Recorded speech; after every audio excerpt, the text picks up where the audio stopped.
we are all familiar with John chapter 11, verses 1 to 16, talking about the death of Lazarus, the man that Jesus loved so much. And I'd like us not to read because it's a long passage, but to just remind you that Jesus talks to his disciples and instructs them to accompany him to go and see this Lazarus whom he loved and now is dead. And is assuring them that it's not just death as usual, but it is there so that my Father in heaven can be glorified. And I've entitled our reflection this afternoon or morning, depending where we are and which zone, what not to believe, especially during this time of COVID-19. I pray that in some way, the reflection this afternoon may bring encouragement, especially to preachers, to lead their people deliberately and thoughtfully during this time of coronavirus pandemic.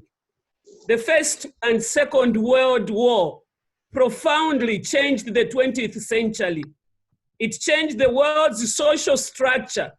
It overthrew monarchies and kingships, and it brought in the masses to the centers of power. This current epidemic or pandemic could radically transform the 21st century, and what kind of transformation, I don't know.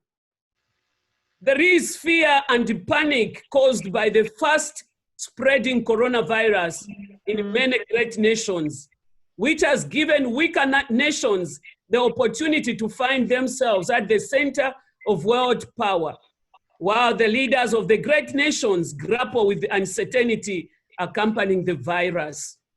We have seen nations that we thought were on top of their games with the superpowers all of a sudden become very vulnerable and crumble right before our eyes. I guess that this is part of our sense of anxiety because those we trusted in our collapse, we trusted so much, are collapsing before us. We have seen people that we thought were untouchable be touched. Sorry, we can't hear. We have seen fear in the eyes of leaders of nations, presidents, and prime ministers as they try to grapple with this level of uncertainty.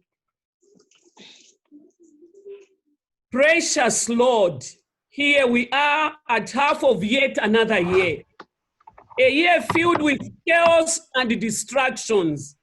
A year filled with pain and grief.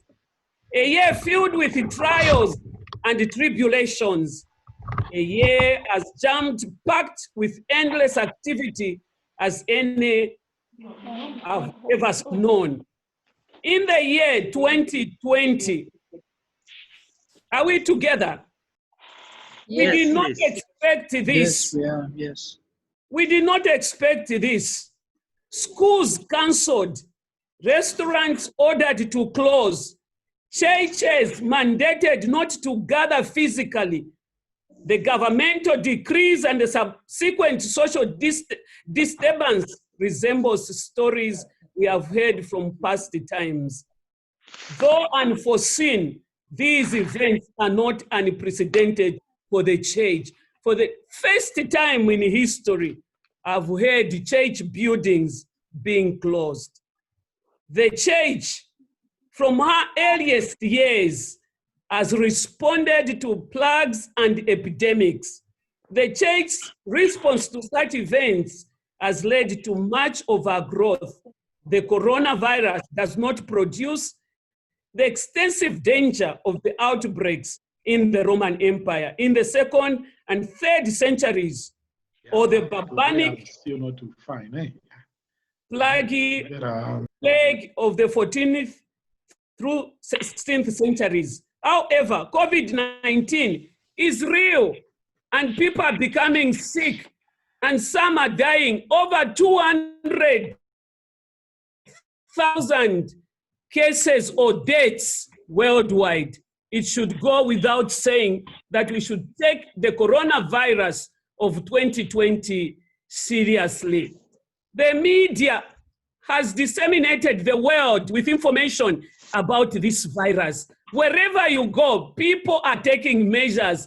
And how I wish that even as Christians, if we were obeying the instructions from the Bible, the way we have been obeying the guidelines that have been given, this world would have been a better world to live in.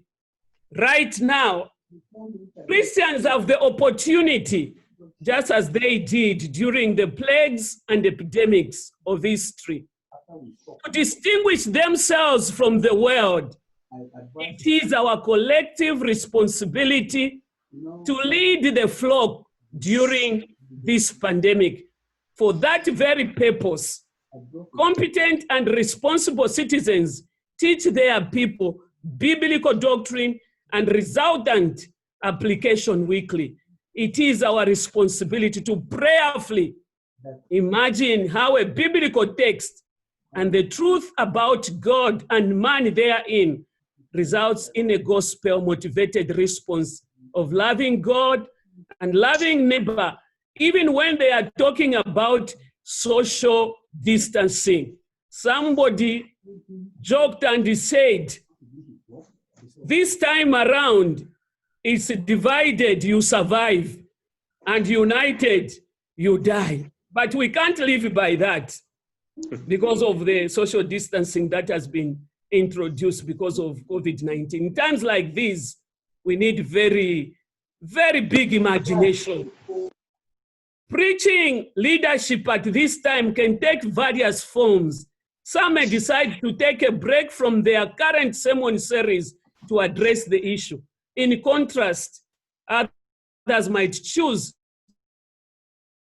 to remain in their existing series and apply their sermons directly to answer the question, what does it look like to love God and neighbor during this pandemic? As we wrestle with the issue of development and population, what can we learn from what is obtaining, especially at the moment? I believe that Jesus' words and deeds concerning Lazarus' sickness and death in John chapter 11, verse 1 to 16, advises us of three substantial truths relevant to our situation. These truths are necessarily part of a more substantial foundation that leads away from self-preservation and into self-sacrifice in times of uncertainty and fear. Brothers and sisters, in conclusion, I've entitled this sermon, What Not to Believe. One, that only the spiritual matters, even physical matters. That hardship is meaningless, and that fear should drive our decisions. Brothers and sisters, this is my reflection, that even in the midst of death, Jesus was not scared, but he went and wakened up Lazarus, and he rose from the dead, and people saw the glory of God. How are people going to see the glory of God in the midst of coronavirus? Yeah. I raise my case, and thank you for listening. Amen. Thank you. Amen. Amen. Thank you. Thank you. Thank you, our dear sister, Reverend Dr. Peggy, for indeed motivating us from the scripture. I recall quite interestingly the mention of divided we survive and united we die. This is a serious theology that needs to be interrogated further. But thank you very much for drawing our attention to the necessity for love as we journey together. Thank you indeed. On the next item, may I plead with you that we will not be able to take the introduction as indicated on the program because of time. But in the event that you will be speaking, you will be required to introduce yourself. Should you have a question or a comment to make later after all the presentations have been made. May I draw our attention that this proceeding is being recorded. We should have sought your consent from the beginning, but may I kindly request that you accept that this proceeding be recorded for our purpose of documentation.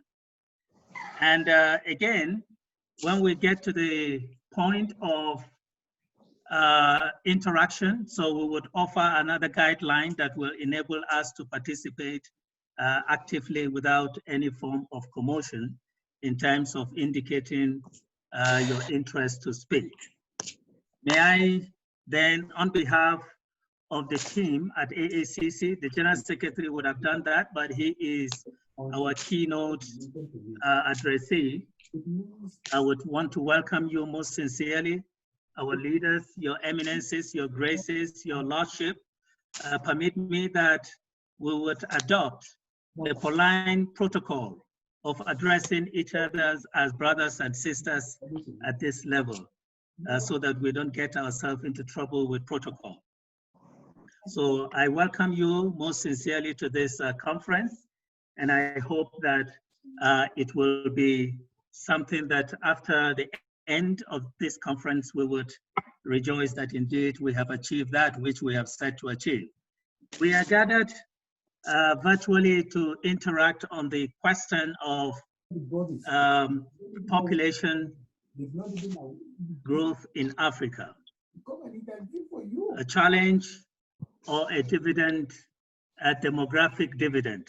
So this, I would not preempt what the keynote speaker will offer and the respondents will offer, and collectively discuss on how we shall go forward. So I welcome and I hope that we would be able to have a fruitful deliberation and interaction the few hours that we have together. May I, at this time, recognize 3 leaders who have joined us, global leaders who have accepted to be part of this conference, and we are blessed to have them as Africans and serving the global communion, the global ecumenical movement. May I recognize the presence of Dr. Agnes Abom, who is the moderator of the Central Committee of the World Council of Churches. Dr. Agnes, thank you for accepting to even serve as a respondent. You are welcome. May I also recognize the presence of the President of the Lutheran World Federation, Archbishop Dr. Musa Pantifilibos, who has also accepted to join and to serve as a respondent to the keynote address. Archbishop, you are most welcome. And thank you for accepting to join. Thank you, my pleasure. May I also recognize the presence of our president, the president of the All Africa Conference of Churches, Bishop Arnold Temple. Thank you. You are most welcome, sir. Thank you very much. And so we are also joined by members of an executive committee, some of the executive committee members of AACC. The General Secretary will later speak to us, and we will get to also interact with him after his presentation. So may I now invite the Reverend Dr. Fidon Mombeki, who is the General Secretary of the All Africa Conference of Churches, and who would give us the keynote address. Dr. Fidon, you are welcome.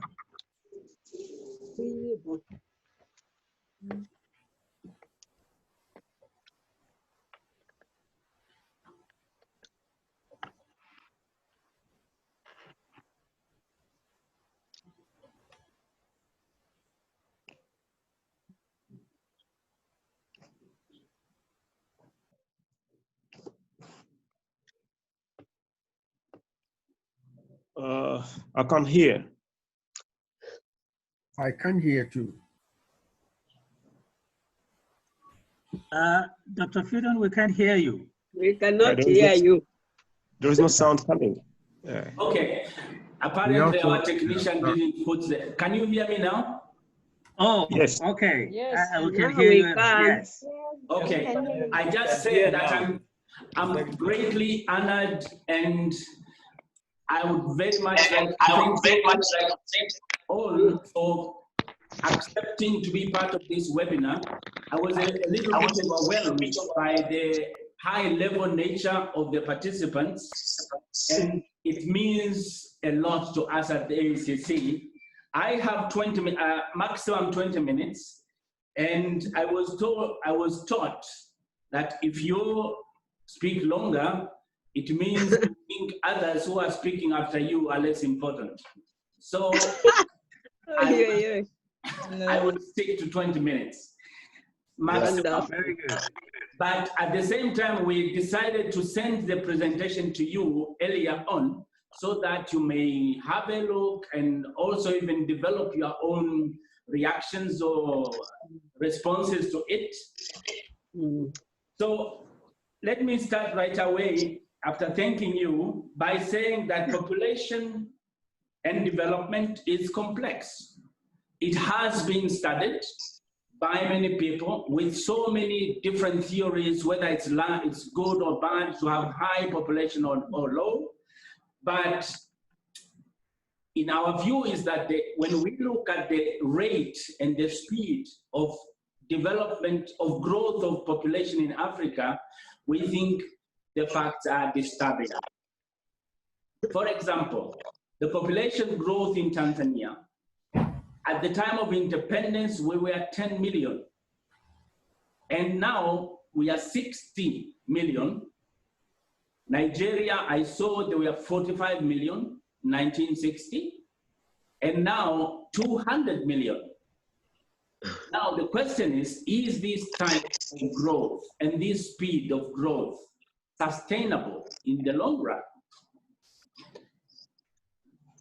When we presented this issue to the General Committee, when it was discussing its strategy in October 2018, we said, well, we need as AACC to start discussing, at least as churches, the nexus, the relationship between population growth and development. And the General Committee accepted there is this link. We need to have a look at it. There is a positive correlation between population growth and development. Now, there were issues like, oh, where does this come from? Is this our issue? And even some were very funny that maybe it's influenced by the West, and the General Secretary has been in the West for a long time. Now he's bringing this thing to us. And we say, we don't think so. It was not at all influenced or informed by what we see in global discussions about Africa, but what we experience in our villages, in our cities. When we look at the number of children in classrooms in most of the African countries, which are not sustainable, when we look at the growing number of homeless children in our always expanding cities, when we see on weddings and other festivals, children are not allowed to come because there are just too many. In our own villages, which talk about respecting and wanting children, when we hear stories of children being sold, even, or killed, last week in Kenya, 2 women just killed their kids for it in different cities, or the situation of that woman who was cooking stones because she had I don't know how many children and they have nothing to eat. We don't think this is something which is imposed on us. When we look at the pressure on the water, forests and farmlands and everything in all countries, we think it's an issue for Africa to discuss. Looking at the employment, every time, I remember in Tanzania, there were announcements of like 8 or I think 100 applications in the immigration, and the applicants had to go to a stadium because there was no room which could accommodate them. And I think that is in many African countries. Therefore, it is an issue. But at the same time, we discovered that the population growth is not earnestly discussed in African settings in general, whether in churches or at the African Union. You have seen that even in the Agenda 2063, population is not even mentioned as an issue, but only as an advantage because of the youthfulness of our population. The argument goes Africa has enough resources like land, minerals, water, forests. We are the richest continent in the world, and. But we must also accept that much of the Africa's land is not inhabitable. When you look at the square meters divide, we may have few people per square meter, but we don't consider that most of these places people cannot live in. Therefore, the pressure on all these forest reserves, water resources, water sources, which are being invaded for human activity, I think it's a story we see all over. And there is, at the same time, an increase in tensions in African countries because of land, where even probably fights are almost happening between neighboring countries because of land. And land conflicts, whether in a city or in a village where people doing this and this to acquire a little more land, or unauthorized settlements in many countries, we can't and we cannot have free movement and settlement of people across the continent. That's another factor. For example, Tanzania, which is bigger than Uganda, Kenya, Rwanda, Burundi put together, it is the hardest to allow all other East African citizens to migrate and settle in Tanzania, where there is more land than other places. And we see this in ECOWAS, in everywhere, where there are all these, that land is there for Africa doesn't mean it is there for everybody. That if you don't have land, you can just have access it. Now, another issue is we see the politics of population, which makes it very difficult for us to handle, that we need the numbers. We see this in different countries in terms of ethnicity, north, south, east, west, and even when it comes to religion, that, oh, if we don't have more, then we have these other religions overpowering us, because in democratic governance, the numbers do matter. And that's a very important factor which we cannot neglect, because it actually affects how people decide and all the ideology around population. Therefore, we experience ethnic, inter-ethnic, and inter-religious population growth competition in many countries. Now, I say that unsustainable population is a challenge to national development. You know, in the theme is whether a challenge or democratic dividend, and I say for the development, planning is a challenge. We do population census in order to plan. But I was in Lagos last year, and they told me that the population there is 26 million, if anybody knows for sure. And if you look at the age of these 26 million, where the majority, maybe 60%, are below 25, that means they are starting reproduction even at a younger age. You could very easily get 5 million newborn children added to the population, which has less death rates in the next 5 years. Now the question is, who can accommodate this? How can Lagos actually plan for this and accommodate all these new kids, have education, health, water, energy, infrastructure, sanitation, and all this in order to achieve or to reach the sustainable development goals? That's why, that's just an example. I think most of the countries are like that. Now, the question of whether this is, or the population growth provides the so-called demographic dividend. There is a misunderstanding when we are talking about demographic dividend, whereby people think we are talking about advantage of having higher population. This is not the case. Demographic dividend means or comes by a change in the composition, age composition of population, whereby there are more people who are productive and working and fewer people who are dependent. The assumption is that in order to get demographic dividend, the assumption is that the number of dependents falls and the number of those who are productive, but not only the number, but they are actually productive, is increasing. Therefore, a lot of working age, a lot of working people have fewer and fewer people who depend on them. Now, the problem with Africa, because I'm saying that Africa is not going to have a demographic dividend, that's my theory. That's a claim which I would like to defend and be crucified for, maybe. But I say we cannot have a demographic dividend because the growth, the age composition is against all principles of achieving a demographic dividend. Because the majority of our population is children. You saw in the paper, the mean age is 19 and a half years. That means the middle. Now, that's the average age. That means more than half of that are below that.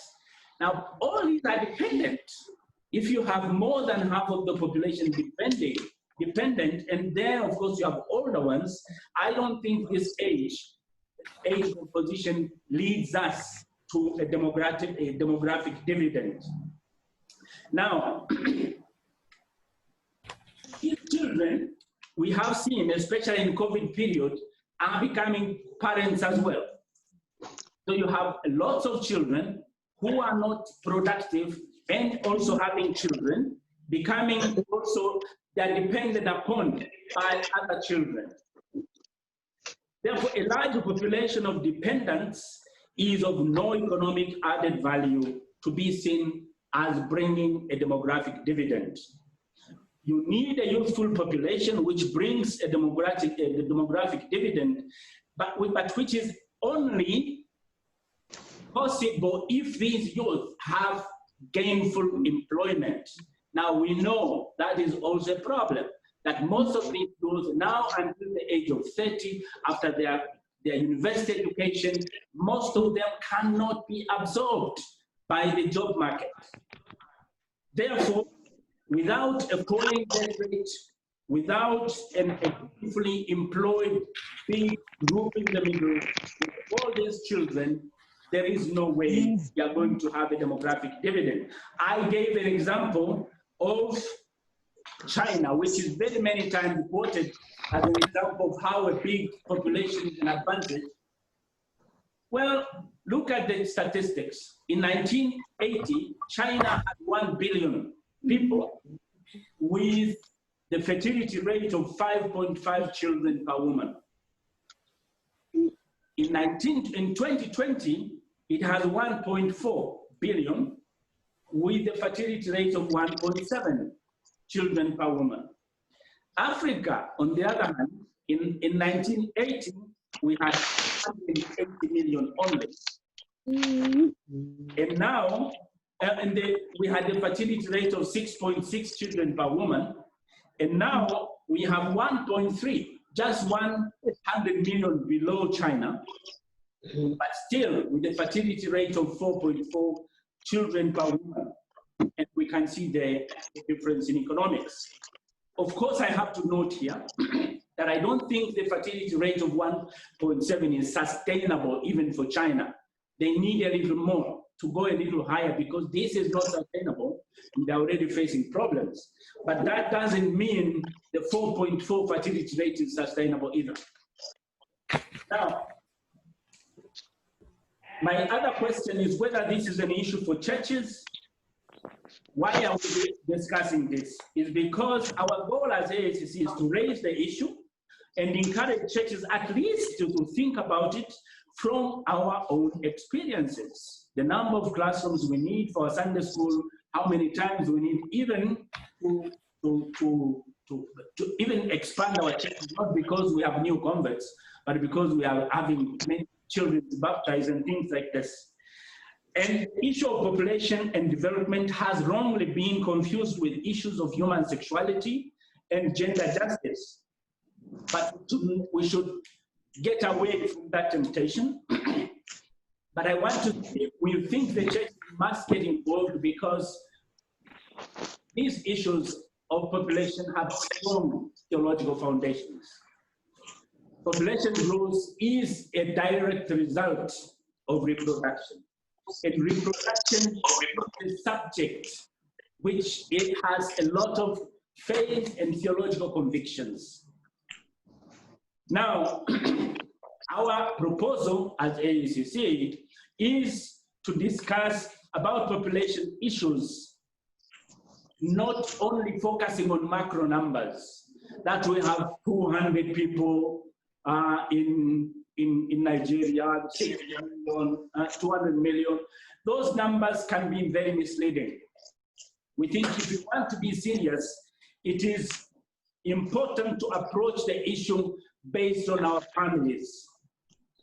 Therefore, instead of talking about only sustainable population growth, we talk about sustainable families. Because other things being equal, the disparity in the quality of life between small families and big families is very clear. The more educated the parents are, the more likely they will have fewer children. Why? And the larger the number of children in the family, the fewer the chances there are for them to receive appropriate services that they need for their development and get out of this vicious cycle of poverty and underdevelopment.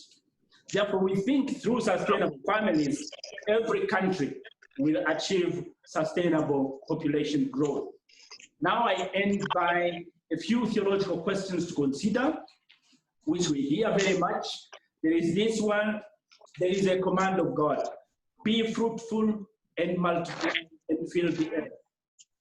At the time of creation and even after the Noah event. But we must also know what is this earth which I'm supposed to fill? Is it my family property? Is it my own possibilities? Or is it the whole world that I can produce kids and send them to Finland and Siberia? Because it's not full there. What is this earth? And the second issue there is this command for you alone? Or is there a deadline when the world should be filled? If there was a deadline, maybe we should rush, but if not, then what does it mean? Then there is another issue which we hear very often. Every child comes with God's providence. God said, just look at the flowers, just look at the birds, I provide. But the reality we know, where is this God to all these kids I see in Nairobi streets? Where they were born, where is this God? If it's true that every child comes, God provides without the participation of ourselves, what is this theologically responsible? And the third one, Jesus gave the parable of on counting costs. You saw that, and I think that family planning is a responsible way of counting the cost. You just don't go start projects which you can't complete. That Jesus said you are foolish. The question of methods of family planning should be treated separately because those have convictions, ethical issues, which should not be confused. But that if you talk about population, then therefore you talk about abortion. Or you talk about population, therefore you talk about this method. I think we need to separate these two. And for those remarks in an introductory form, I want to thank you very much and look forward to a very fruitful discussion. Thank you very much. Thank you indeed, Dr. Freedom, for a challenging presentation. You have raised a number of issues which I am certain that we would engage with it further during the plenary conversation. Particularly, I am thrilled by the stand with regards to Africa not seeing population as a demographic dividend, because it throws to us a lot of challenges.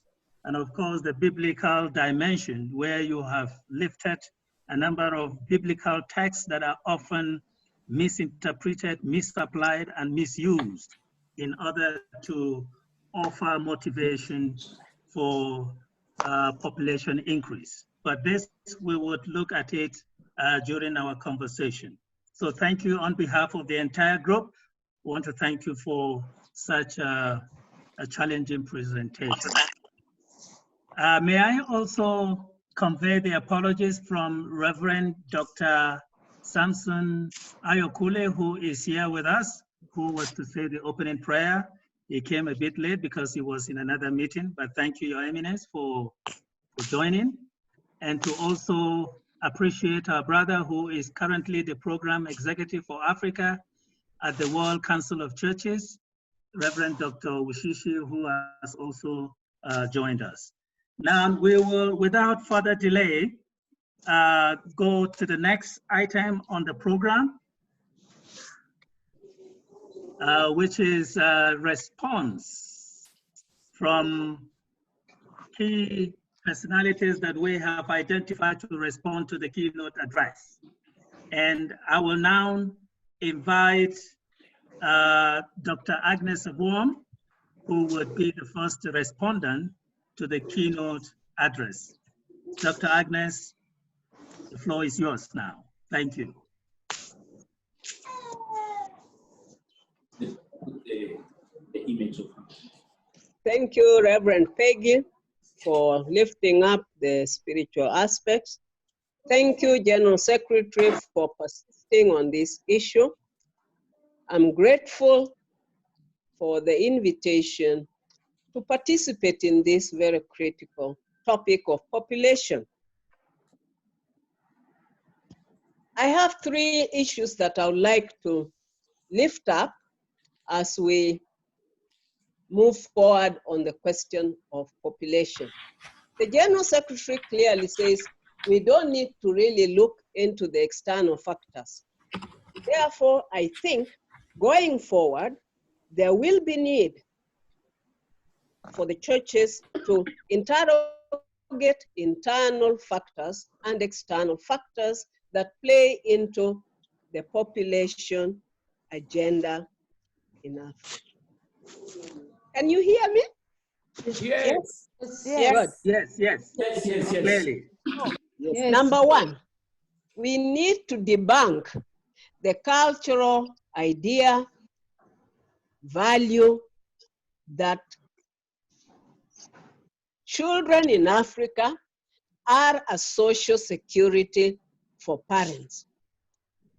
The last 20 years, our economic models show clearly that this idea contradicts the very pillars of capitalism and raises conflicts in families. Number two, we need to debunk, and the General Secretary has raised it, the new understanding of competition, political competition based on ethnic populations. It actually colors population figures, and these figures, the population planning and development planning. The same with the religious competition. So my second point is, as churches, we need to engage the relevant actors to rethink population in terms of what are the strategies that we have as governments, as churches, as families on the question of population in terms of economic productivity, in terms of employment, in terms of economic benefit. Hello? Yes, We hear you. And- hello? We hear yes, you. go ahead. Yeah. So that our strategy is not just numbers. And if you look at our development plans, the whole of 90s, I interrogated the Kenyan 5-year development plans. If you look at them, they are completely warped up and they do not represent a proper understanding of population and its place. Related to the strategy, we also need to engage governments to rethink how do you develop a population that is skilled, that is capacitated, that is educated, that has the relevant knowledge, skills for the particular economy. Finally, we have to look at our economy. Our economy does not really engage the Africans. It is a very externalized economy. And no wonder we have a lot of unemployment, because most of these economic sustainable development and sustainable populations are based on a very well thought out economic plan that includes industrialization, modernization of agriculture. And so I just want to encourage us, and particularly the General Secretary, we are not against anybody. We do not want to reduce the African population, but what we want to ask ourselves as men and women of faith, are our people living a decent life? Are our people affording the health facilities? Are they able to have food security? And unless and until we can secure that, we cannot talk of development sustainability. My final comment related to that is, I talk about the external factors. And one of the external factors is the invasion of this continent by other communities. What does it mean to these? Thank you so much, General Secretary. Thank you, Dr. Lesmore. A very, very important discussion to have, because it touches on our culture, it touches on our religious traditions, it touches on our relationships. Thank you. Thank you most sincerely, Dr. Agnes, for such sharp points that you have raised. And indeed, in the course of our discussion, we'll be able to look at how we can deepen our understanding, because of course, some may come with other perspectives to it. But of course, thank you for lifting up the idea of, how do we view Africa, the politicization of population, where ethnicity and all kinds of clusters, religious clusters are feasting on that. But thank you very sincerely for those sharp points that you have raised for us. May I now invite our dear sister Sebenzile Matebula from South Africa. She represents the people living with disabilities. Please, the floor is yours now, Sister Sebenzile. Thank you, my brother. Warm greetings to everybody in the name of our Lord and Savior from a very cold Pretoria in South Africa. It is a great honor for me to participate in this event and to respond to the keynote address of the Reverend Dr. Fidon Mwambeki. I'd like to start off by thanking Dr. Mwambeki for a very informative presentation, which presents a landscape of the subject matter we are dealing with today, of population growth in Africa. He rightly points out that one of Africa's most attractive assets is that it holds the world's largest youth population. And it is important to note that the huge continental growth over the past 2 centuries is largely as a result of advances in modern medicines and improved living standards in our communities. These have significantly reduced infant, child, and maternal mortality, contributing to an increase in life expectancy. This significant increase on the African population has also resulted in the increase in the number of persons with disabilities, because these advances mean that many children who are born with a disability and people who become disabled later in life are able to survive and thrive too. However, due to the ongoing conflicts on the continent and the expanded disease burden on the continent, the risk of acquiring a disability later in life is significantly increased. However, the improved survival rates of population due to advanced modern medicines has also increased, and therefore we face a dichotomy. This results in a large population of a number of persons with disabilities on the continent. I am of the opinion that a demographic dividend is the economic growth that may result from changes to a country's age structure due to the shift from people living short lives and having large families to living long lives and having relatively smaller families. Because of the change in age distribution, fewer investments are needed to meet the needs of the youngest age groups, and therefore resources are freed up to what is called the economic gift. This means that the labor force is growing more rapidly than the population that is dependent on it, therefore creating a window for faster economic growth and progressively positive family welfare environments. With the right investments, these changes can accelerate sustainable development. In theory, at the micro level, this transition can result in better living standards for families and higher incomes per person, whilst at the macro level, it can have significant gains in economic developments of our countries. One of the challenges that we face with issues of population on the continent is that of censuses, and Dr. Mwambeki touched a bit on this. We cannot avoid this fact.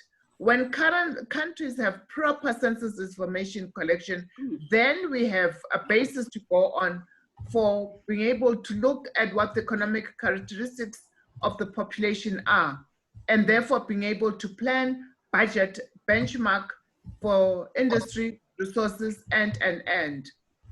Of particular interest to the sector that I represent is the information on how many of our people on the continent have disabilities. This, unfortunately, is information that is rarely available.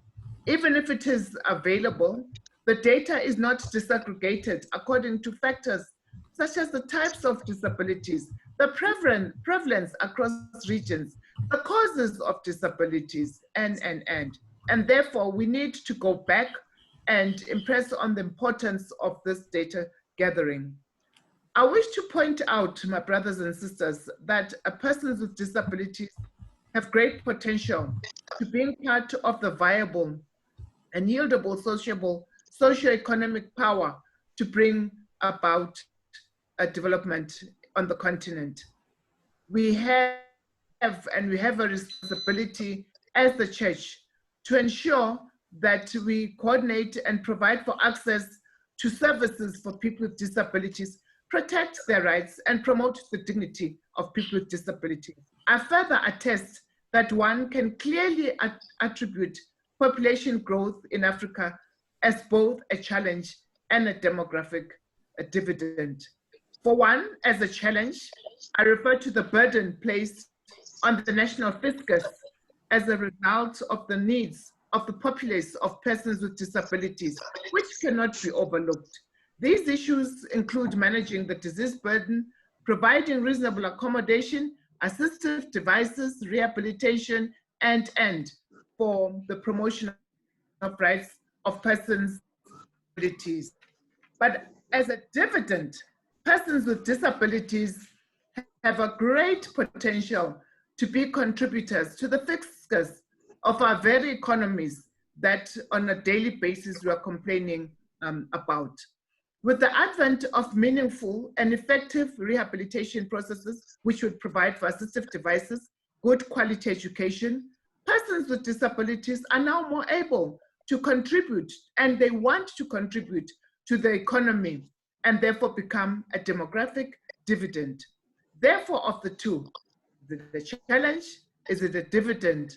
From where I stand, the latter, which is a dividend, precedes the challenge and has greater value and meaning in the population growth of Africa.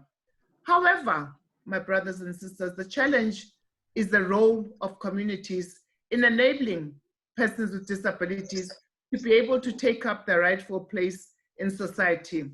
And I refer to communities and as an ecosystem of our governments, civil society, our churches, families, and who all must take an active role in ensuring that persons with disabilities become a dividend that we want to talk about. This translates to a win-win situation of effective micro and macroeconomic development of the continent. The church has a specific role in ensuring that persons with disabilities can become a dividend. The church must create spaces for awareness raising and education of communities of the positive role that persons with disabilities can play, as opposed to them being considered as objects of pity and needing to receive, thereby creating a challenge. Many of us in our respective communities know of persons with disabilities on our continent who are successful leaders in the economic development of their countries in many respects. However, the church continues to present a scenario where persons with disabilities are always perceived as individuals with need. These negative stereotypes and attitudes are the very actions which inadvertently change the population growth trajectory and Africa to be and to remain a challenge as opposed to becoming a dividend. There are various reasons for this, and that's a subject for another discussion, which we could explore in the future, such as access to donor funding. Therefore, to end off, my brothers and sisters, the reality is that the church has a responsibility to change the trajectory.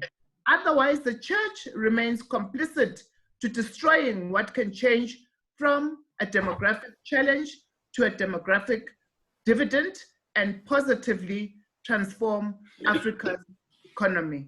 I thank you in the name of the Lord. Thank you indeed, Sister Sibenzile, for bringing the perspective of people with disability, that not only the church, but our wider society would consider them also as dividend to our economic growth, our development, transformation, and all of that. So it raises a strong argument on the basis that, no, let us not look at challenge, but look at the dividend. So this we would engage further during our plenary conversation. But on behalf of the entire group, we want to thank you for these perspectives that you have shared. Thank you. Thank you. May I now invite His Grace the Archbishop, Dr. Musa Pantefelebos, for his response. Thank you very much, Dr. Lesmore. First of all, I would also like to add my voice in expressing gratitude to our General Secretary, Reverend Dr.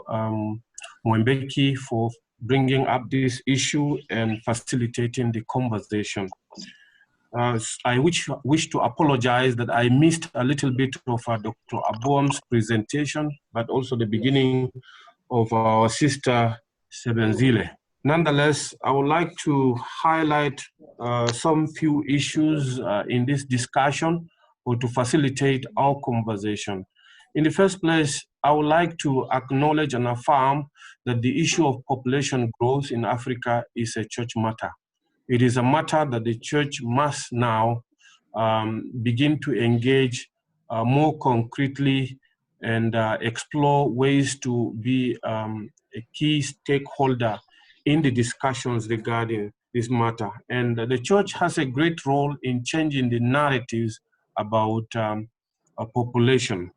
I would like to say that in this conversation, it is important that we develop a theology of responsibility, particularly in trying to debunk the thinking that, yes, the numbers are very important. I think we must lead our people to also understanding that it is not about the numbers, it is also the quality. So we must begin by reflecting on the question of quality of life for the coming generations in this discussion. So developing a theology of responsibility for families is very important in my view. One thing that I like to highlight. And I think in our biblical text, there are so many resources that we can use. For example, when 1 Timothy 5:8 talks about those who are not able to provide for their households, Yes. in fact, they have denied the sir. faith. And they are worse Yeah. than non-believers. So I think if there are people who are emphasizing the numbers, these are some of the biblical resources that we must bring forth as churches in our conversation, that it is not enough to give birth to children. We must be ready to provide also quality life for these children. Very quickly, a funny story I heard where I am now, some two weeks ago, that somebody had 15 children. And so he is not able to take care of these 15 children. He hired a vehicle, made an agreement with the driver, and then loaded all the 15 children into the car and prayed for them and said, well, I've been able to give birth to you, but I can't take care of you. Wherever the driver takes you, find a living for yourself.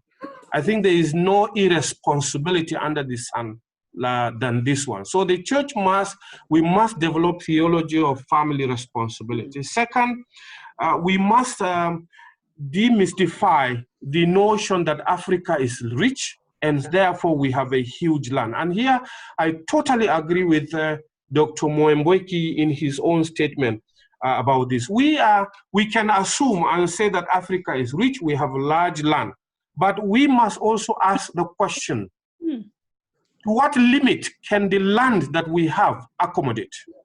What is the limit? Are we thinking of a limit?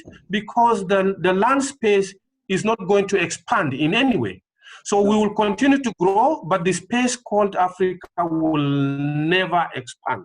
So we must begin to think about what is the limit, and we must overturn the thinking that we are rich. Actually, we are celebrating our wretchedness when we begin to think about Africa is rich and there is wide land. We have to come to terms with the reality that the space is never going to expand. Nowadays, we're talking about social distancing or physical distancing. Okay, if we continue to grow in the future and there's need for social distancing and there's no space, what are we going to do? So I think this is a very important thing that we need to look at. And three, I think we must take very seriously in our conversation the whole issue of power and control. The politics of democracy as a game of numbers should be addressed squarely. Games of numbers, but games of numbers for what? In order to develop our continent or in order to subjugate people and continue to enslave ourselves. For me, this is an issue that we need to take very seriously. We should be talking rather about responsible citizenship. Absolutely. And I think this notion of responsible citizenship must be taken, whether we're talking about census, we must think of new ways of talking about census, not only to know. Actually, as a Nigerian, I'm afraid and get jitter when we talk about census, because I know that the figures do not help us to think critically about the future. They only confuse our situation. So the whole notion of democracy, power, and control needs to be very upfront in this discussion.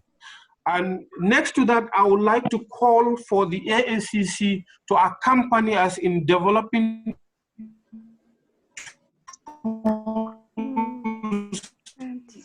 We've lost you. for inter-religious engagement in this. To talk about population. You lost me. Hello? Can you repeat Now that, you are back. Archbishop? Which one? Can you repeat that you call on AACC to accompany in developing something? Yes, I'm saying that we cannot talk about engagement. Yes, go ahead. As a Nigerian, we can't talk about population growth without talking about interreligious important, and we don't have to go into details. I'm grateful that Dr. Ayo Kunle is here, and his daily cup of tea is dealing with interreligious tensions in Nigeria. So my call to AACC would be to help us to develop the tools for interreligious engagement when we come to issues of population growth in Africa, because it's not easy. And I am yearning for interreligious conversation that goes beyond gathering around a table, taking tea and coffee, and going back and waiting until there is another invitation. It must be a conversation that goes, to the grassroots and engages the families, as Dr. Mwambeki is proposing in his paper. Dr. Mwambeki, Dr. Abuam talks about children as investment. I'm not going into that. I think that is enough for us. Finally, I think it is important. We are getting stuck with the discussion on gender, in my view.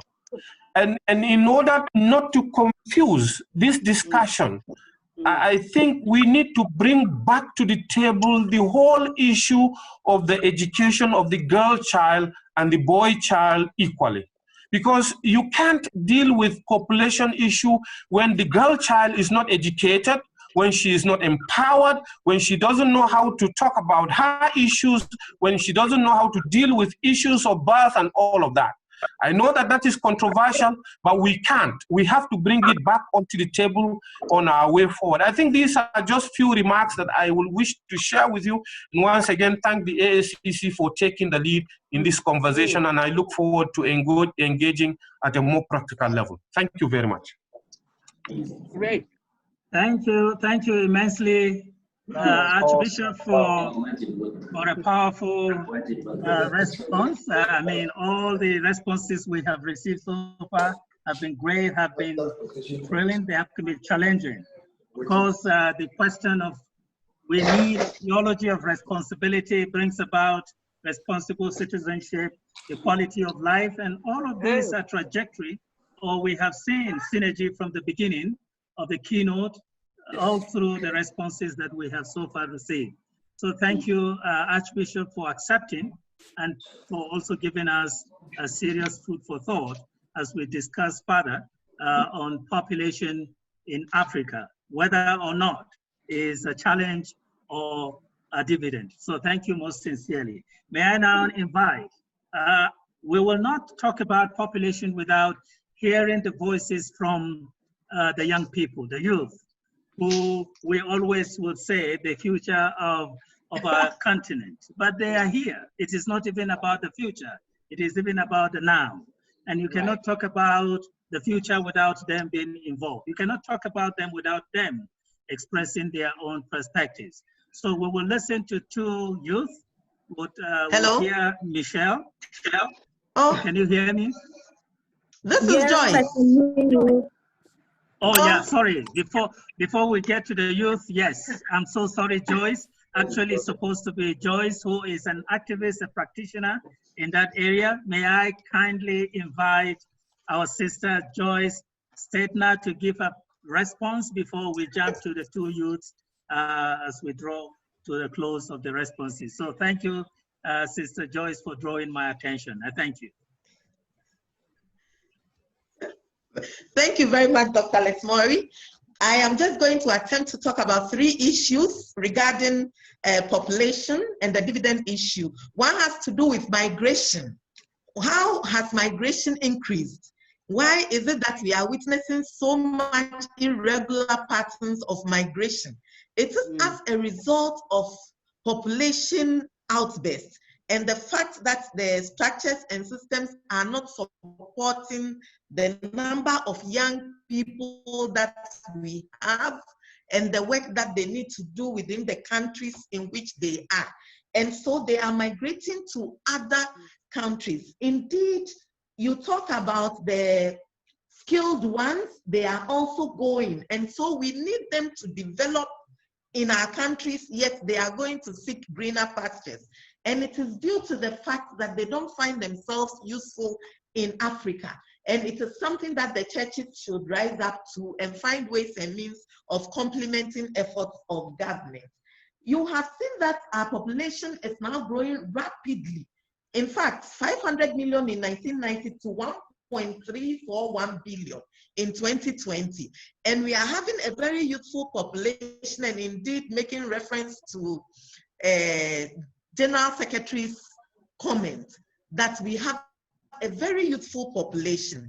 If this youthful population were really working, then you can see that we have achieved the dividend and it will culminate into development. But that's not what we are seeing. And in terms of what they do there and how well they are treated, it is a story that both of us know. Moving on to health. Health issues have become a real problem and a real challenge, especially to women and children and the vulnerable, because our systems is not supporting the numbers that we have. When you go into the rural communities, how many people have access to health services? I'm even talking about primary health care. How many people have that? They don't have it. Oh, you are showing my presentation. I'm just speaking to it, so you can share it later. I'm saying that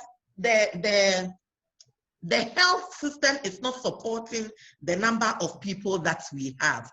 You have pregnant women who cannot access health facility, even primary health facility. They have to travel long distances to the health facility if they have, and the work of traditional birth attendants, they are not trained, and for which reasons people are dying unavoidable death because we are not supporting, structures are not supporting the rate of population. Yet family planning is also something that the churches, most churches do not talk about.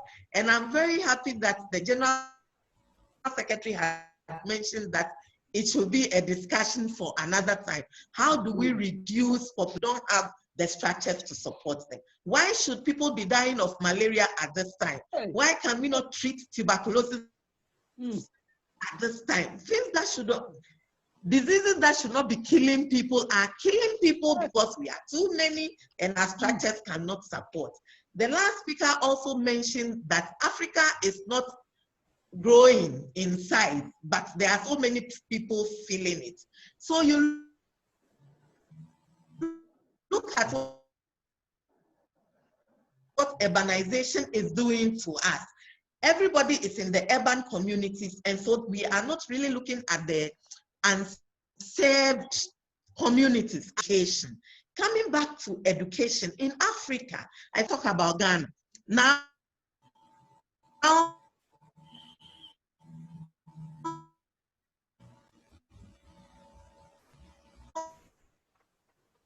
We can't hear.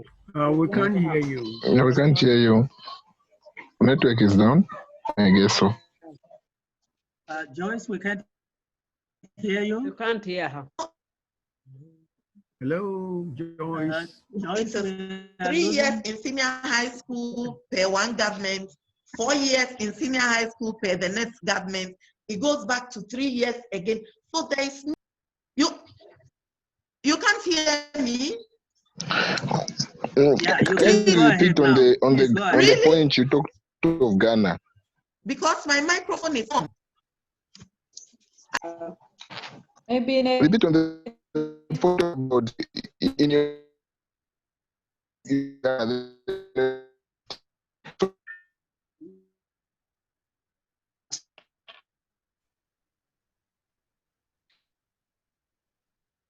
Can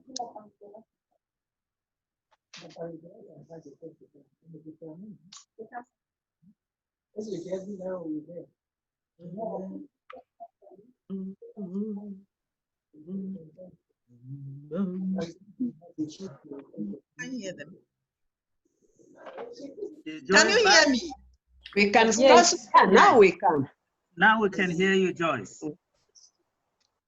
I think I was just talking about issues of education, how education, population structure, people are packed up in rooms and they are not able to learn to do what they have to do. So we churn out graduates who are not for want of system, and the system has not paid attention to the need. You are looking at the issues that surround us. How are we educating people to be skillful, to be able to respond to these challenges?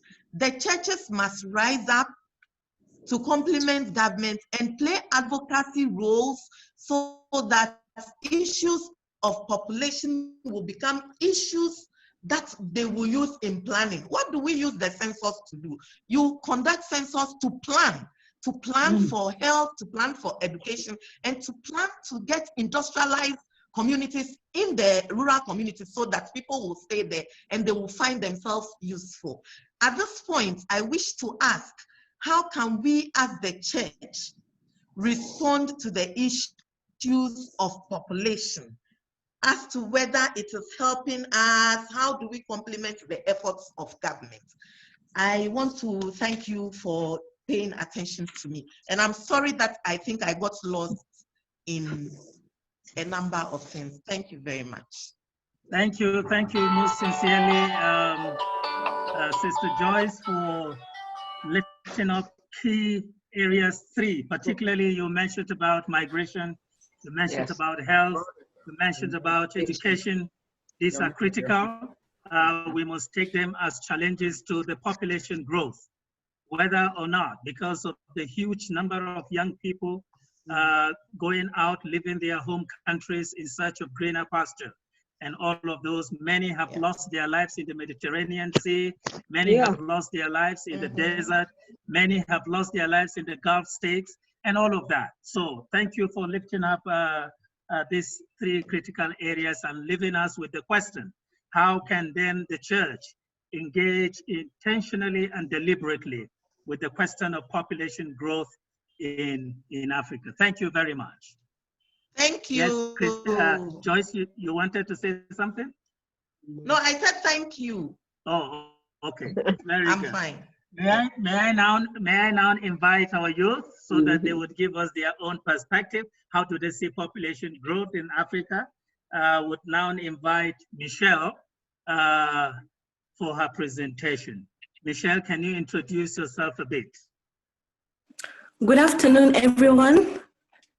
I hope you're all able to hear me. Yes, please.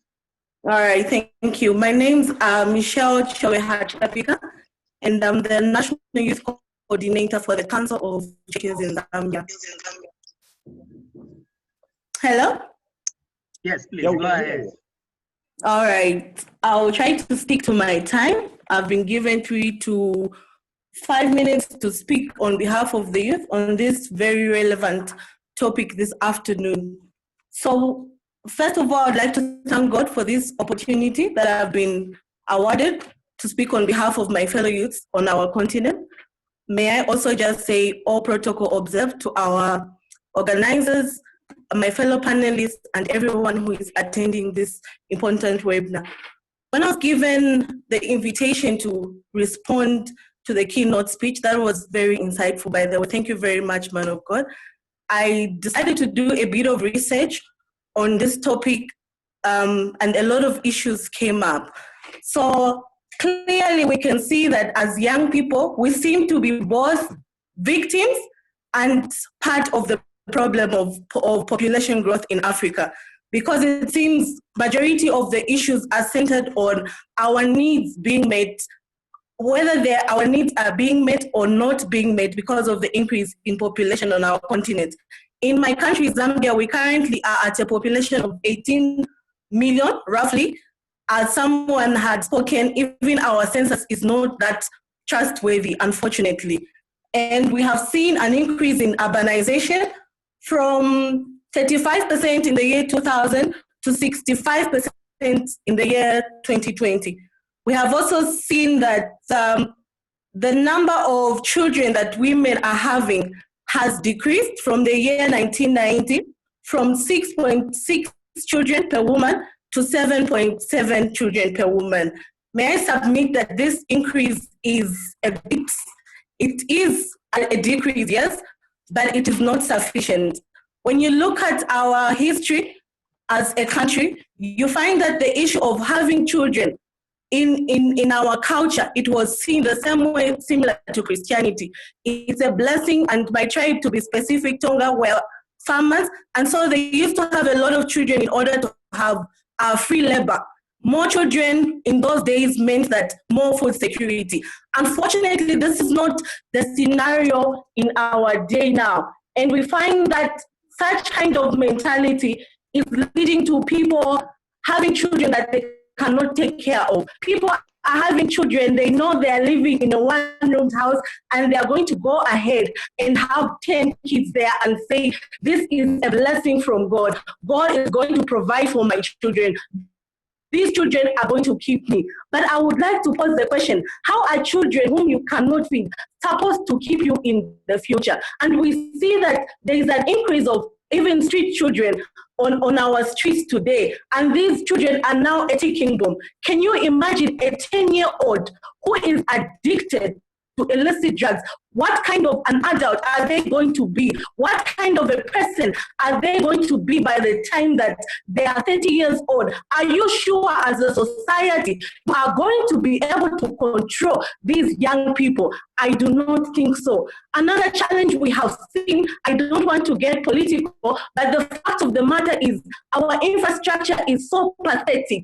You find a university that was built for 10,000 students now has to accommodate 25,000 students.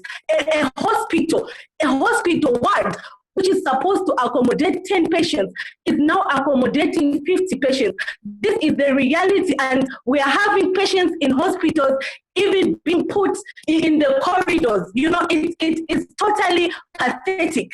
And then we also have a situation where we, as the church, have been perpetrators of this problem because we keep trying to shy away from talking about this issue. And I'm very happy that now we have seen that we cannot avoid talking about this issue because of the issues of sexuality coming on. We all want to say, no, we are holy, we do not fornicate, we do not do this and that, and we shy away from accessing sexual reproductive health services. But at the end of the day, we are going to end up with a ticking time bomb. In one of our local languages, we say that imiti kula empanga. That means that the small shrubs that are growing in the forest, that is the forest. What I'm trying to say is young people are not the future. We as young people are the now. But society has disappointed us because now we are getting degrees that we are packing under our grades. Despite us being told education will make your future bright, we are still ending up with no job. Despite us being told go to school, do not do ABCD and ABCD, we are still ending. Can you imagine someone with a degree? We can't hear you clearly. We can't hear you clearly. Hey. You're breaking, we can't hear you clearly. Yes. Can you come close to the mic? Wind up now. I will try and wind up now. In conclusion, I would like to say that yes, population can be seen as both a challenge for Africa, but not all hope is lost. The reason I am saying this is because we have seen that we have been able to control or rather reduce the number of children that women are having. But at the same time, this has not been significant. And I strongly believe that as a church, we should not underestimate the influence that we have on such significant issues. It is high time, as the earlier speaker had said, for us to do things that are tangible and not just sit around in meetings and discuss these issues. Yes, the discussion is a step. It is just a step in the way forward. But I would like to challenge everyone today to say what practical things are we going to do in order to address this challenge that we have. And as a young person, I feel that we are both victims, and yes, we are also the age that is producing majority of these kids. So we are involved in this and affected by this from all angles. Thank you very much. Thank you, Michelle, for bringing that passion and bringing the vibrance that is required of a youth leader. And thank you for lifting up those issues that you have raised, recognizing that the youth are both victims and perpetrators. You have raised the question of the deplorable infrastructures that we have in Africa, the joblessness, and the silence of the church. So it raises all of those things, and thank you very much for bringing them up for us to consider. May I now invite Simbarashe for his presentation. Thank you, Reverend. I would like to recognize all protocols. It's an honor to be responding to the keynote address that was given by the General Secretary on population growth. I am a member of the Methodist Church in Zimbabwe and also a member of the AACC General Committee currently. Sorry? So, can you hear me? Yes. Right. So, from the presentation that we got from the General Secretary, there are three things that I felt were important for my consideration in giving the responses. He talked of how unsustainable population in Africa. What is happening? Dr. Lesmore, I think it's on your side. Please. And we can hear him from here. I can also get him here. All right, can I proceed? Yes. Yes.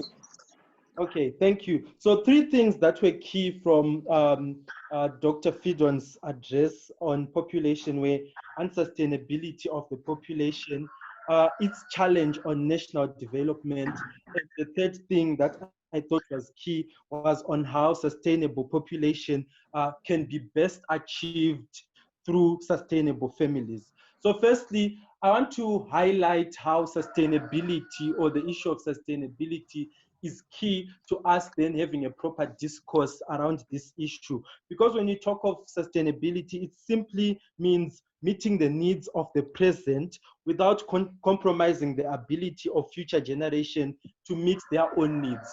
So what it means is that as young people in this generation, it's important for us to have this discourse on population growth, because if we are going to have a sustainable future, it means that the present decisions that we make in relation to sustainable population growth are also important in like how we are going to develop the nations and how we will have like some significant growth in the future.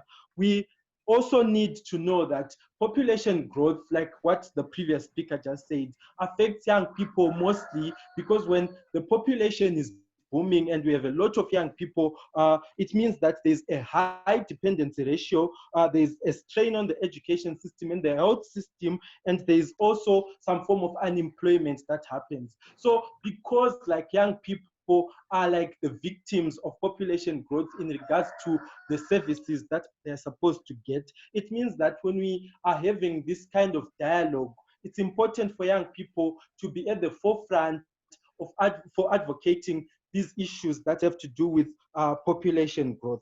The second thing that I want to talk about is the dignity that's like unsustainable population growth. Like, yes, it affects the dignity of life and the dignity of all human beings. Why? Because when we have high dependency ratios, when we have strain on education and health, when we have unemployment and we have a lot of street children, it means that the dignity of life is now compromised because we are having unsustainable growth in the population. So it means that if we are to have dignity in the African continent, if we are to have like social and economic justice, and if we are to have some form of balance and inequality when it comes to resources, it means that the discourse around population growth is something that we really need to explore, and it's something that the church also needs to take consideration of, because it's important for the church. Why?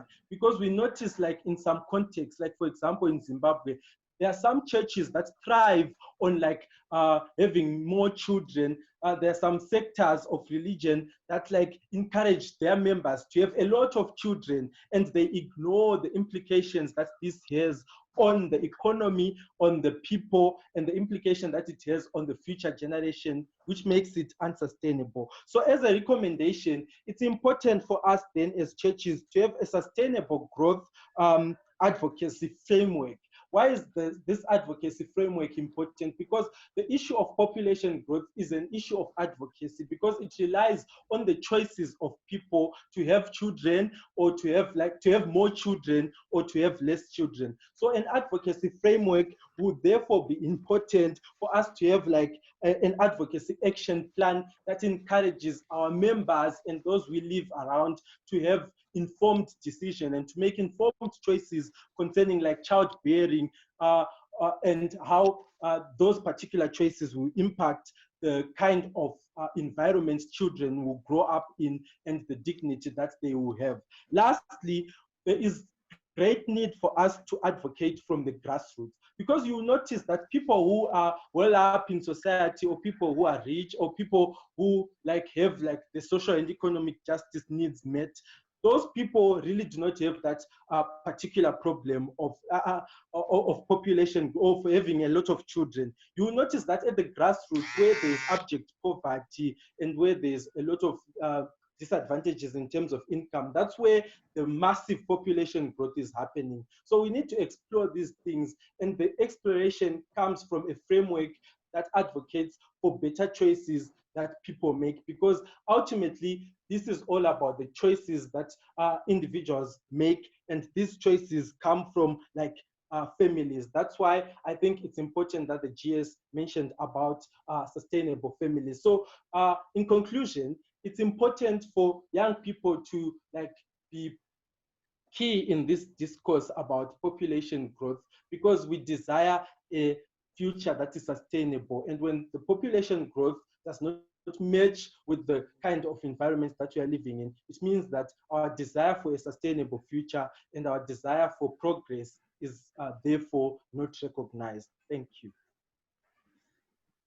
Thank you indeed, Simba, for such a thrilling presentation. Of course, population growth affects young people. And of course, you raised the question of human dignity. You raised the question of how do we then engage at the grassroots mobilization and involvement of young people in the whole discourse of population growth. Look at the challenges and the perspective of dividends of the demography. So time is not on our side at all. We have about 20 minutes to round up the entire webinar. So we will deal with the agenda number 7 and 8 together. We will open the space for conversation, but this is how we are going to do it. You will have to indicate on the chat box whether you have a point to make, and in the discussion, please, we would request that you give us a pointer in terms of recommendation going forward. What is it that you expect the AACC to do, and what is it that you can do as a leader in your respective countries at the regional level? And we are glad to have even our global leaders joining us. So it is not about a debate, but it is about way forward from the whole discussions. So I see that President Arnold Temple has a comment to make. Bishop Arnold Temple. Arnold. Okay, I see that before we'll get back to Bishop Arnold Temple, I see Primate Ositelu has indicated he has a point. Can you hear me now? Okay, so we'll take Bishop Arnold Temple, then we come to Primate Ositelu. So you can hear me now? Yes, we can hear you. Please go ahead. Loud and clear. Okay. Two concepts. The concept of children as gifts from God, which is a biblical concept, and the concept of children as social security, which is an African cultural concept. These concepts are not really the issues that that we need to get rid of. It is the misuse. Are you getting me? Are you getting me? Yes. Yes. Go ahead. It is the misuse of the concept. The concept should be revisited, be interpreted, not bringing children into the world that could not be cared for, and that's what we are challenging. Children are not slaves, they are not free labor. We are partners.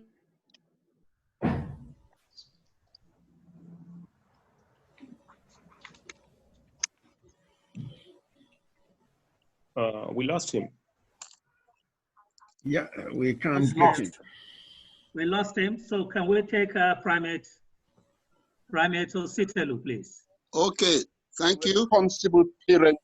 Oh, he's back. It's very important. Okay, so President, can you try to round up? Get me?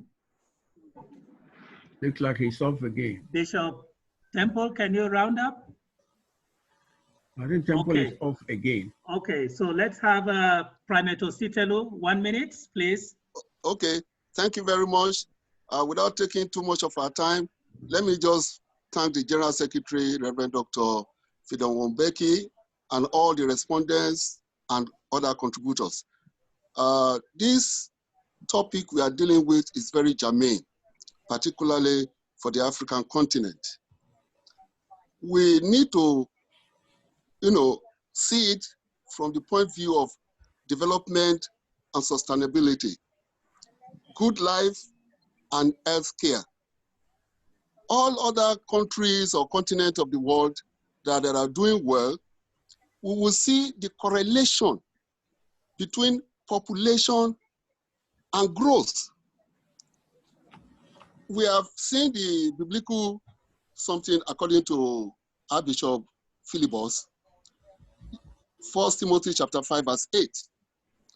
We cannot continue having children that we cannot take care of. We cannot care for them. And just saying children are the heritage of God. Yes, it is. But God wants us to be responsible parents. So this is where I want the AACC to come in. The goal should be parents should plan their lives to give their children a better life than they have lived. So what is really needed here is reorientation through churches, through our church leaders, wherever we may be. So what the way forward, as the moderator has said, is AACC can, if they can provide for us a biblical template that will guide all these points that have been raised, that the keynote addresser has also raised, and other contributors, that we can use to guide our people in all our churches. We have the resources, but I just want us to imagine if two different people have the same resources, and then one has to share the resources among 10 people, and the other has to share it among 50 people. At the end of the day, the one that has only 10 people, they will live better. They will have quality life. But the one that is sharing the same number of resources with 50 or 100 people will live a poor life. It's so clear. So we need to do something. We have passed the area, the time when in Africa, our parents were, farmers and they need children to work on their farms. That's not the issue today. Most of our children go to school today, become doctors, engineers. So let me just leave it at that. Thank you very much, moderator. Thank you, Primate. May I now invite Evans? Evans Oyema has indicated he has a point, 1 minute. Yes, thank you very much, Dr. Lesmore. Let me join others to thank the General Secretary for that very thoughtful presentation.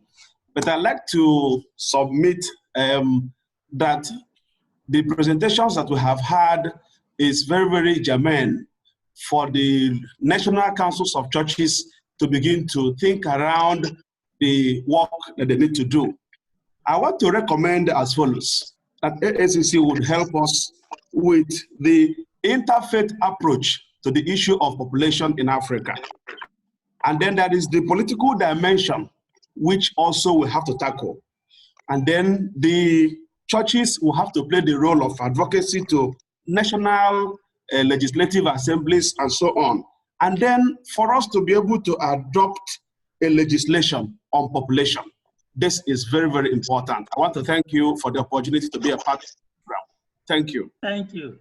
Thank you, Reverend Dr. Evans, for those contributions. May I now invite Nagaju.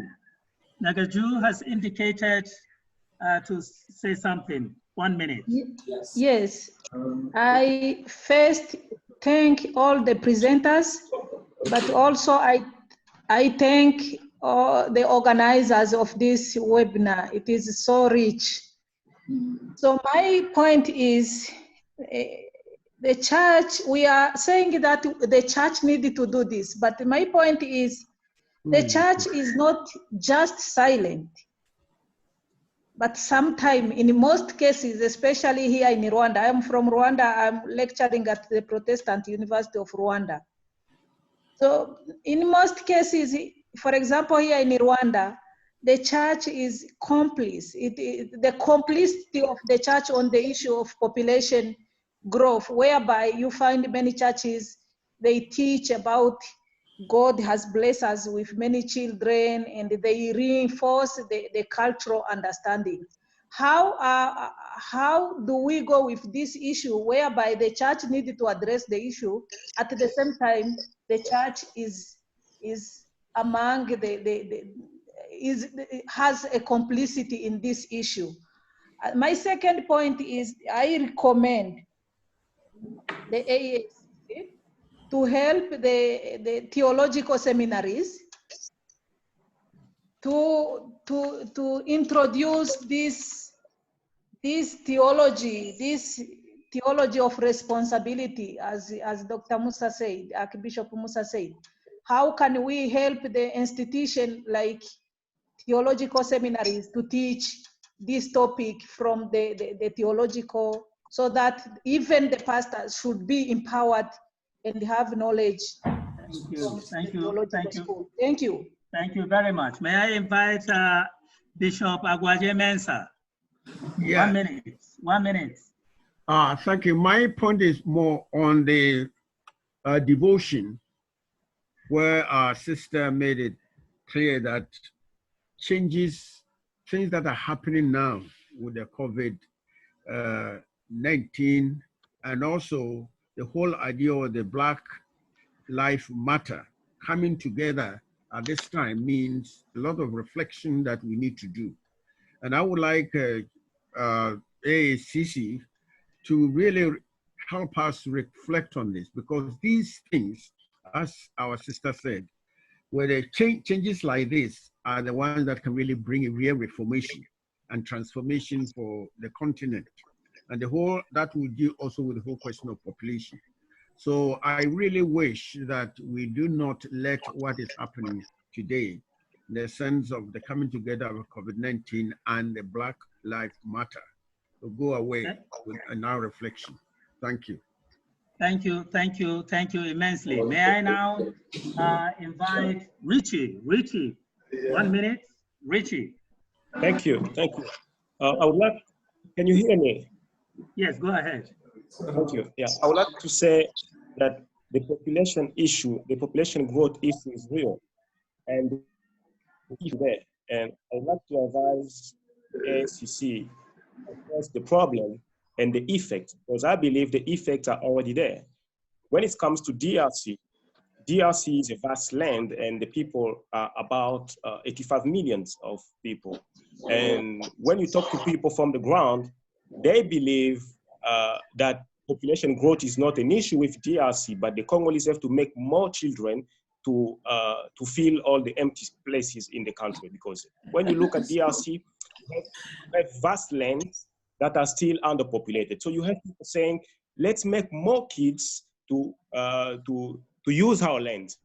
Why those people have been saying this? Because they believe and they see we have migrations of Rwanda, from Uganda, where the population growth effect is very high. So you have those people coming to DRC and trying to settle in those empty areas. And people are saying, no, we need to make more children occupy our lands and not let people come and occupy the land. So those migrations are already bringing tensions within the borders. Like you have DRC, Burundi, Rwanda, Uganda. So I would like to ask the ACC, I know we have a liaison office within the Africa Union, so we need to address the issue at the continental level. Thank you, Richie. And I would like also, thank you, yeah. And I would like to join what one commentator just said about economy, that we need to build economy. You can't keep making more children without having a stronger economy. So thank you. While making a stronger. May I now invite Reverend Dr. Samson Ayokule? All right, thank you very much. Let me just add that we need to focus on the issue of cultural and religious practices as much as possible, especially the culture of marrying more than one wife, polygamy, at the traditional level and at the religious level. One of the greatest problems we are facing in Nigeria is the problem of almajirai. Many of these children given birth to who have become social menace or nuisance. They are out of school children, they are minority children, and they go on to grow and become social menace in terms of crimes, committing crimes. So if care is not taken, they will become too strong for us to manage in terms of criminality in Africa. So we have to, especially we church leaders, need to be thank you immensely. Respect against polygyny, polygamy, and the religious practice of marrying more than one wife. Hello. Hello, we're hearing you. So we need to address that cultural problem if we want to move forward on population growth. Thank you. Thank you very much, Reverend Dr. Ayokule. May I now invite Kamba? Kamba, 1 minute as we try to round up. You've seen my hand? Yes, thank you. I want to thank all speakers, but I would like in theological matters, when our keynote speaker say that be fruitful and multiply and fill the earth. It's not about having, it's not only about having children, but I want to say that when God says that, is also to occupy the places where there is not inhabitable. Like my brother Richie says, in Congo, we still have many places that are not occupied, and we need people, and we need to empower youth. We need to empower people with disability. We need to empower, women, so that people who are there, who are lack of resources in the rural areas where there's many places We need to empower them. I think in Congo, we don't have a problem about that. And I'm also agree about what Agnes Aboum said. We are not to reduce population in Africa. We need population, but we need to train them and to empower them. Thank you. Thank you, Kamba. And lastly, I will call Wushishi.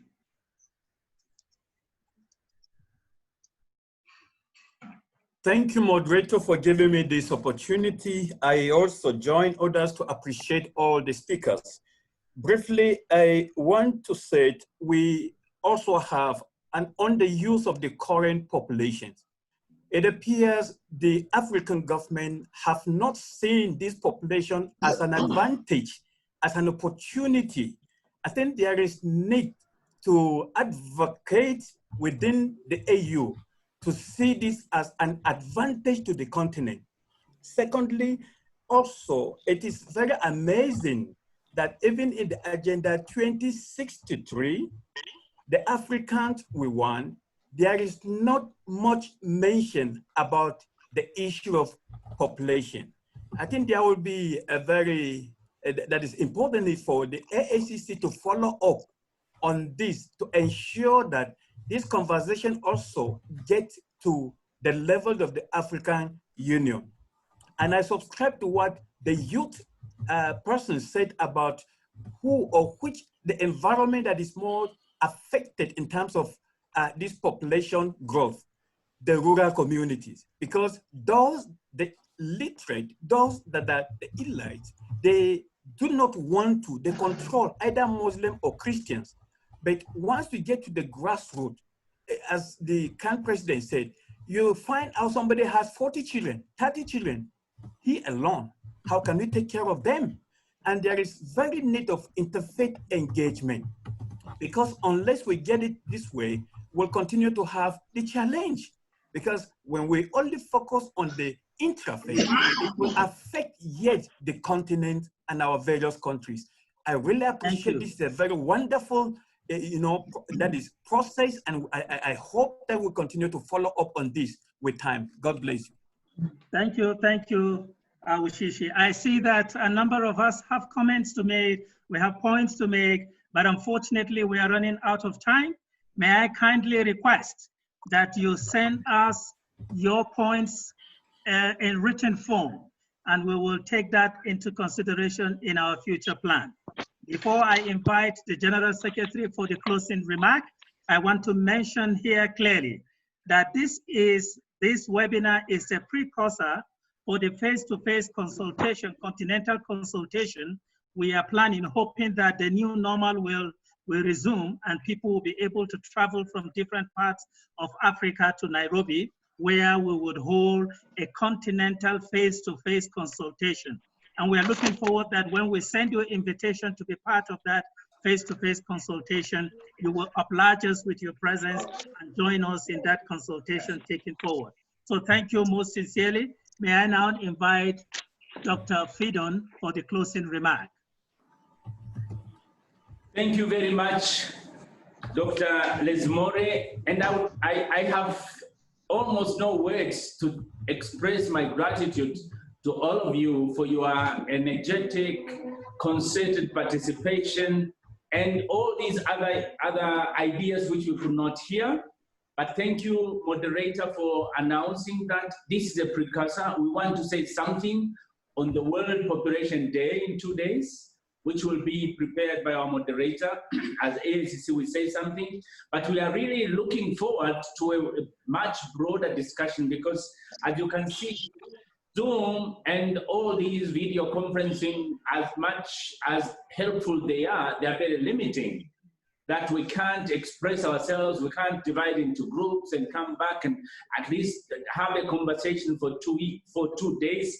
So this is what we are looking forward to, and we would very much like to encourage you when that time comes, when everything is back to normal, whatever that normal will mean, we would like to have you around so that we get into a more substantive conversation and plan together to move forward. Thank you very much for your participation, and thank you very much, moderator. Thank you, Dr. Fidon. And this is to say, on Saturday will be the International Population Day or World Population Day. Please, our statement is going to go out, and we expect you that on Sunday, following Saturday, you would dedicate a bit of your time during liturgy to talk about population and development and the various issues that all of us have identified during this webinar. Thank you, thank you. May I now invite our president, the president of AACC, the Bishop Arnold Temple, to give us the closing prayer. Is Bishop Arnold Temple there? Yes, I am. Okay. Let us pray. Our Heavenly Father, we give you praise and thanks for this great day when we have to share on such an important topic on population. We thank you, Lord, for the word that you've given us. We pray, Lord, that you will help us to use it responsibly. Help us to live in it responsibly, Lord, to be responsible in our task of replenishing the earth. Direct the minds of policymakers to make responsible policies towards population growth. May we go from here, Lord, and engage our various communities on responsible parenthood and parenting. Bless each participant, Lord. Bless the work of the AACC. Bless your church throughout all the world. Bless Africa, and may our children prosper. To this end, the blessings of God, Father, Son, and Holy Spirit rest upon us now and forevermore. Amen. Amen. Amen. Amen. Thank you very much. Amen. Amen. Amen. Thank you. Amen. Blessings. Thank you very much. Bye-bye. God bless you all. Bye. Bye-bye. To having you in Nairobi towards the end of the year. Thank you. It was an awesome time. Thank you. Thank you so Thank you all much. very much. That is super. We love Thank you you. Dr. for PSF loves the you. PSF. Bye. Happy to reflection. see you, Dr. Shout out Peggy. Teresa. Dr. Peggy, happy to see you.